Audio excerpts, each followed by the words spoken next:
माझ्या फ्लोअरवरच्या ताईंनीच या केकची ऑर्डर दिली होती। त्यांच्या मुलाचा सर्वज्ञचा 10th बर्थडे होता, म्हणून त्यांनी बेन 10 ही थीम निवडली होती। 10th बर्थडे असल्यामुळे बेन 10ची थीम निवडली। पण बेन 10 केकच्या काही पिक्चर्स मी गुगलवर सर्च केले, ते तेवढे फारसे अट्रॅक्टिव्ह मला वाटले नाही। तरीही त्यातल्या त्यात चांगले पिक्चर्स बघून मी त्यांना ते दाखवले आणि मी बनवलेले अजून काही केकही त्यांना दाखवले। त्यातले 2 ते 3 केक त्यांना आवडले सुद्धा। मी दाखवलेल्या केकपैकी फुटबॉल थीम केक आणि वर्किंग ट्रेन केक त्यांना खूप आवडला। सर्वज्ञाला फुटबॉल खूप आवडतो, तो खूप छान फुटबॉल खेळतो। हा केक बघितल्यावर हा केक सुद्धा त्यांना खूप आवडला, त्यामुळे त्यांनी हाच केक बनवायचं असं ठरवलं। चॉकलेट फ्लेवरचा 2 किलोचा हा केक होता। फुटबॉल ग्राउंड बनवायचं म्हणजे रेक्टँग्युलर केक बनवायला लागणार होता आणि तसा टीन तर माझ्याकडे नव्हता। एक स्क्वेअर आणि एक लोफ टीन घेऊन हा केक बनवायचं असं मी ठरवलं। याआधी हा केक केला असल्यामुळे मला यामध्ये जास्त प्रॉब्लेम आला नाही। असे 2 केक बनवताना आपल्याला काही गोष्टींची काळजी घ्यायला लागते बघा। म्हणजे दोन्ही केकची हाईट सेम असली पाहिजे। दोन्ही केकला सारख्या अंतरावर म्हणजे सारख्या जाडीचं मार्किंग आलं पाहिजे। त्यांच्या स्लाइसही सेम जाडीच्या असल्या पाहिजे, त्यामुळे मार्किंग करताना अगदी काळजीपूर्वक करावं। इथे मी कसं मार्किंग केलंय ते तुम्हाला दाखवलं आहे आणि एका थ्रेडच्या सहाय्याने त्याचे 3 स्लाइस करून घेतले। दोन्हीही केकचे म्हणजेच स्क्वेअर टीनमध्ये आणि लोफ टीनमध्ये बनवलेल्या दोन्ही पण केकचे 3-3 स्लाइस करून घेतले। केक थोडा मोठा होता, इथे मोठा केक बोर्डही लागणार होता, रेक्टँग्युलर शेपचा। माझ्या जवळच्या केक मटेरियलच्या शॉपमध्ये तो काही मला मिळाला नाही, त्यामुळे माझ्याकडे जो अवेलेबल होता तोच केक बोर्ड मी इथे यूज केला आहे।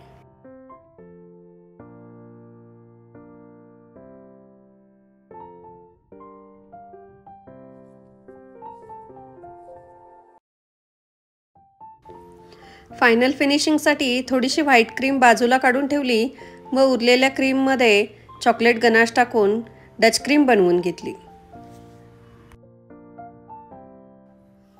केक बोर्ड क्लीन करून त्यावर थोडीशी क्रीम लावून घेतली। असं केल्यामुळे जेव्हा आपण केकची स्लाइस ठेवू तेव्हा ती केक बोर्डवरून घसरणार नाही, ती त्याला छान चिकटून राहील। स्क्वेअर केकची एक व लोफ केकची एक अशा 2 स्लाइस एकमेकांच्या जवळ ठेवून रेक्टँग्युलर शेप बनवून घेतला। केक सेंटरमध्ये नव्हता, त्यामुळे तो सेंटरमध्ये करून घेतला। दोन्ही केक एकमेकांना जॉईन करण्यासाठी क्रीमचाच यूज केला। त्यानंतर केक छान शुगर सिरपने सोक करून घेतला।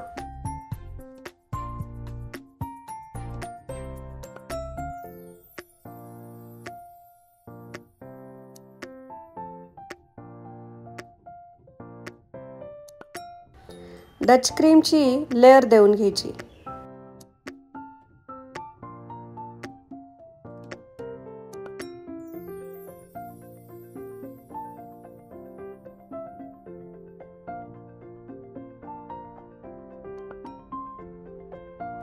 क्रीम छान स्प्रेड करून त्यावर भरपूर चॉकलेट गनाश घालायचं। इथे गनाश घालायला कंजूसी करायची नाही, नाहीतर केकची टेस्ट तेवढी छान लागणार नाही।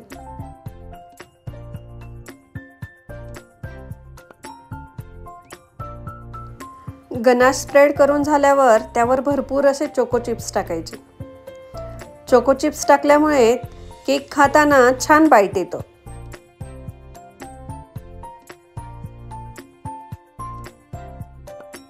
त्यानंतर केकची दुसरी लेअर ठेवून घ्यायची।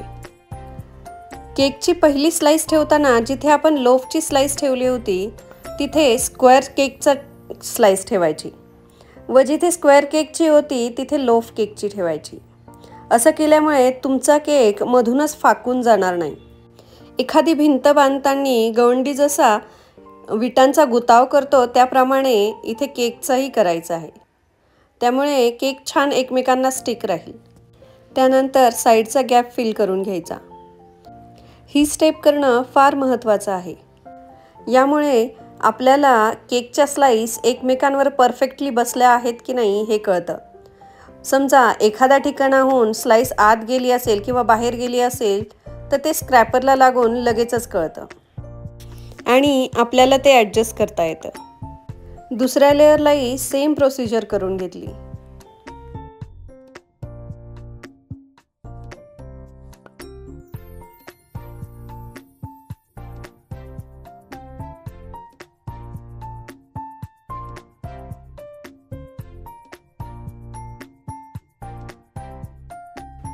तिसरी आणि शेवटची लेअर ठेवतानाही पुन्हा तीच प्रक्रिया करायची. म्हणजे जिथे लोफ टिनची स्लाइस होती तिथे स्क्वेअर ठेवायचा व जिथे स्क्वेअर टिनची स्लाइस होती तिथे लोफ ठेवायचा. अशा प्रकारे क्रमकोट करून केक फ्रीजमध्ये ठेवून किमान अर्धा तास सेट करून घ्यायचा.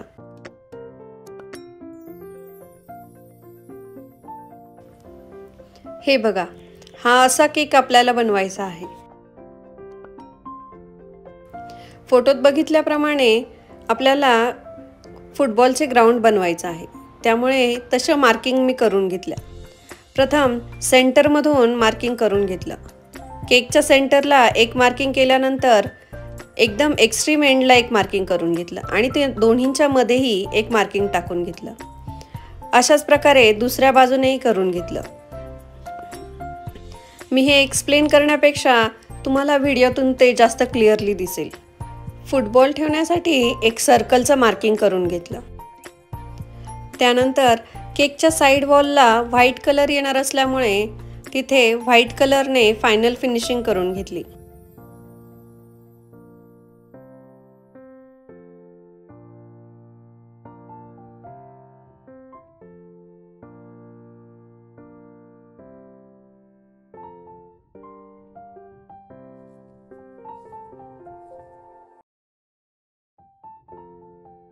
साईड वॉल्सवर कोम्ब स्क्रेपर फिरवून घेतलं. त्यामुळे केकला छान लुक येतो.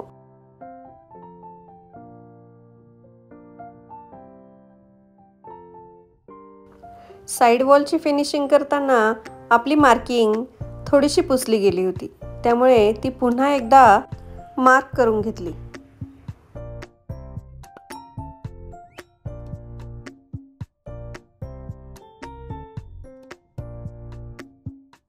ग्राउंडसाठी आपण ग्रीन कलर वापरणार आहोत. त्यामुळे क्रीममध्ये थोडासा ग्रीन आणि एक ड्रॉप येलो कलर टाकून घेतला व तो छान मिक्स करून घेतला. ग्राउंडचा कलर अगदी डार्क दिसावा यासाठी पायपिंग बॅगमध्ये एक ड्रॉप ग्रीन कलर टाकून घेतला आणि तो पायपिंग बॅगला छान प्रकारे लावून घेतला. त्यानंतर त्यात ग्रीन कलरची क्रीम भरून घेतली. या पायपिंग बॅगला मी अगदी छोट्या साईजचं स्टार नोझल लावलं आहे.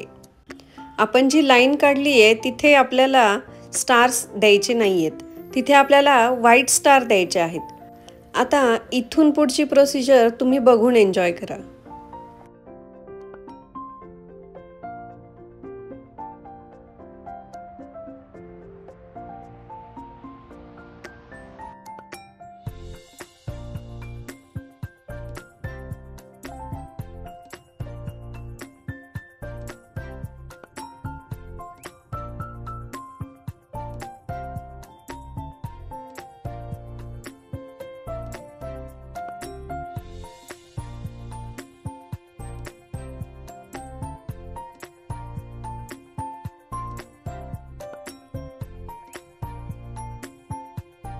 सेम स्टार नोझल दुसऱ्या एका पायपिंग बॅगमध्ये भरून त्याच्यामध्ये व्हाईट कलरची क्रीम टाकून घेतली आणि जिथे आपण मार्किंग केलं होतं त्या ठिकाणी व्हाईट कलरच्या क्रीमने असे स्टार्स काढून घेतले.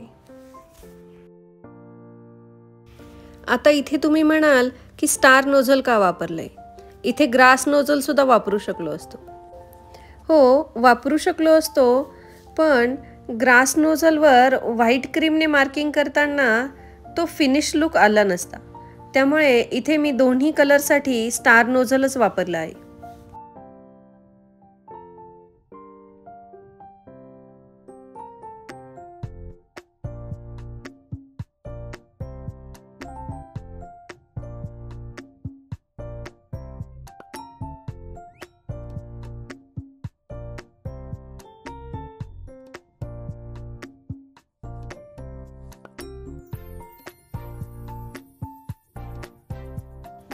ग्रास नोझल लावलेल्या पायपिंग बॅगमध्ये ग्रीन कलरची क्रीम टाकून तिने छान ग्रास काढून घेतली.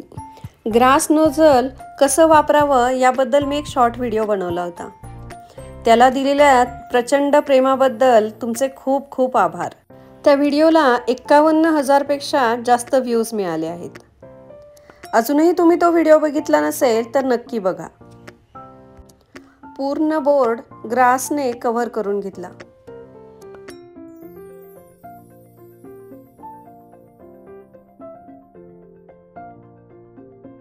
पूर्ण केकवर सिल्वर डस्ट स्प्रे करून घेतली.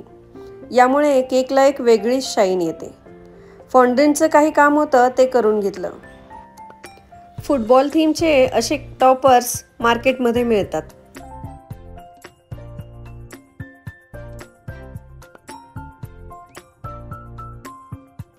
हे नॉन एडिबल टॉपर्स केकवर अरेंज करून घेतले. हे अरेंज केल्यावर केकचा लुक एकदम चेंज होऊन गेला.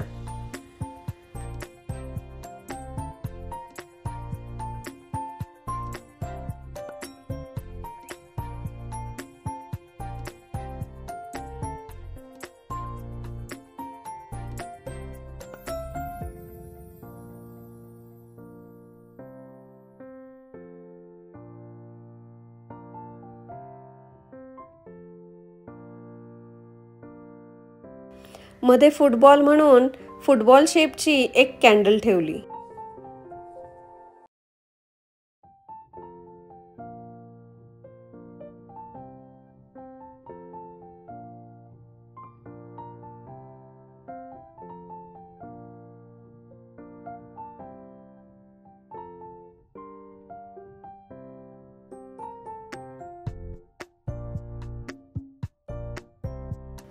आणि असा तयार झाला आपला 2 किलोचा चॉकलेटचा फुटबॉल थीमचा केक. कसा वाटला आजचा केक कमेंट करून नक्की सांगा. असे सुंदर सुंदर थीम केक्स आपल्या चॅनलवर आहेत. जर तुम्हाला एखादा नवीन थीम केक माहिती असेल आणि तो माझ्या चॅनलवर नसेल तर प्लीज मला सजेस्ट करा. नवनवीन गोष्टी ट्राय करायला मला खूप आवडतं. अवघड वाटणारे थीम केक्स सोप्या पद्धतीने कसे बनवायचे ते आपल्या चॅनलवर आहे. तुम्ही अजूनही माझे व्हिडिओ बघितले नसतील तर नक्की बघा. माझी केक बनवण्याची पद्धत आणि आजचा केक आवडल्यास व्हिडिओला एक लाईक नक्की करा. आणि अजूनही चॅनलला सबस्क्राईब केलं नसेल तर प्लीज सबस्क्राईब माय चॅनल. असेच छान छान व्हिडिओ घेऊन मी येतच राहणार आहे. त्यामुळे चॅनलला सबस्क्राईब नक्की करा. पुन्हा भेटूयात पुढच्या अशाच एका इंटरेस्टिंग आणि नवीन व्हिडिओमध्ये. तोपर्यंत बाय बाय.